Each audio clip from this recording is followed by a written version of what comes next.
کسی قبرستان میں ایک شخص نے رات کے وقت لاش کے ساتھ زنا کیا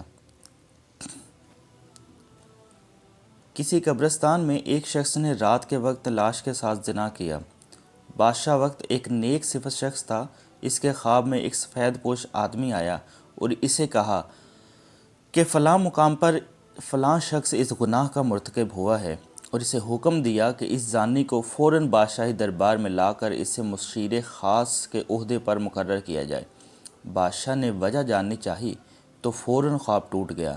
وہ سوچ میں پڑ گیا۔ بہرحال سپاہی روانہ ہوئے اور جائے وقوع پر پہنچے۔ وہ شخص وہیں موجود تھا۔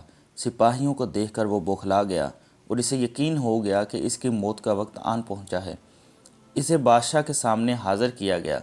بادشاہ نے اسے اس کا گناہ سنایا اور کہا آج سے تم میرے مشیر خاص ہو۔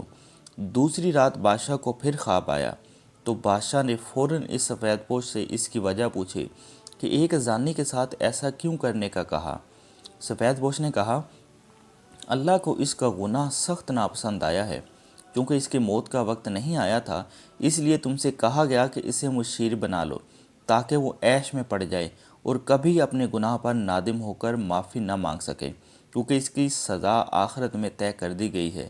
مرتے دم تک وہ عیش میں غرق رہے گا اور بلکہ خوش بھی ہوگا کہ جس گناہ پر اسے سزا دی جانی چاہیے تھی، اس گناہ پر اسے اعلیٰ عہدہ مل گیا، سو اسے گمراہی میں رکھنا مقصد تھا۔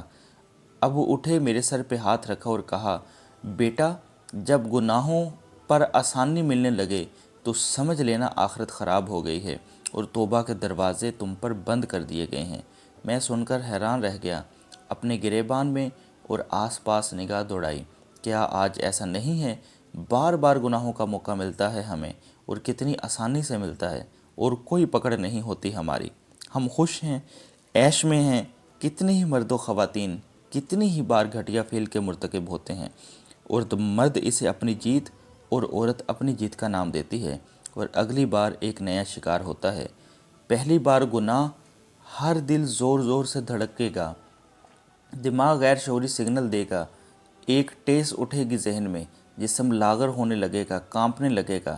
یہ وہ وقت ہوگا جب ایمان جھنجھوڑ رہا ہوتا ہے، چلا رہا ہوتا ہے کہ دور ہٹو، باز رہو، مگر دوسری بار یہ شدت کم ہو جائے گی اور پھر آہستہ آہستہ بالکل ختم۔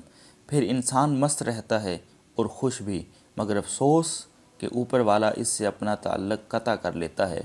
گناہ کا راستہ ہمیشہ ہموار ہوگا اور آسان بھی، مگر یاد رکھیے سچ کا راستہ دشوار ہوتا ہے۔ اس میں بے شمار تکلیفیں ہوں گی، آزمائشیں، مصیبتیں سب ہوں گی، مگر گناہ کا راستہ ہمیشہ ہموار ہوگا۔ کسی زمین میں گندم خود بخود نہیں اگائی جاتی ہے، محنت کی جاتی ہے، خیال کیا جاتا ہے، حفاظت کی جاتی ہے، تب جا کے پھل ملتا ہے۔ مگر کسی زمین میں جھاڑیاں، غیر ضروری گھاس پھوس، کانٹے دار پودے خود ہی اگتے ہیں، ان پہ کوئی محنت نہیں کرنا پڑتی، وہ خود ہی اگتی ہیں اور خود ہی کچھ دنوں میں پوری زمین کو لپیٹ میں لے کر اسے نکارہ بنا دیتی ہیں۔ اسی طرح بالکل آپ کے دل کی زمین ہے، جہاں گناہوں کا تصور از خود پیدا ہوگا اور بڑھے گا، مگر نیکیوں کے لیے گناہوں سے بچنے کے لیے محنت کرنی پڑتی ہے، دشواریوں سے گزرنا پڑتا ہے۔ خدا را اس لعنت سے بچیں۔ اس میں ملوث ہونا کوئی کمال نہیں، بچنا کمال ہے، باز رہنا کمال ہے۔ سوچئے، نکلیے اس گناہ سے۔ کیوں حیا کا اٹھ جانا ایمان اٹھ جانے کی نشانی ہے۔ نشانی ہے اس بات کی کہ اندھیری قبر میں بہت برا ہونے والا ہے۔ اللہ پاک ہم سب کو ہدایت دے، آمین۔ امید کرتا ہوں کہ یہ ویڈیو آپ کو بہت پسند آئی ہوگی اور آپ اس کو اپنے دوستوں کے ساتھ بھی ضرور شیئر کریں گے۔ اللہ پاک میرا اور آپ سب کا حامی و ناصر ہو۔ اللہ حافظ۔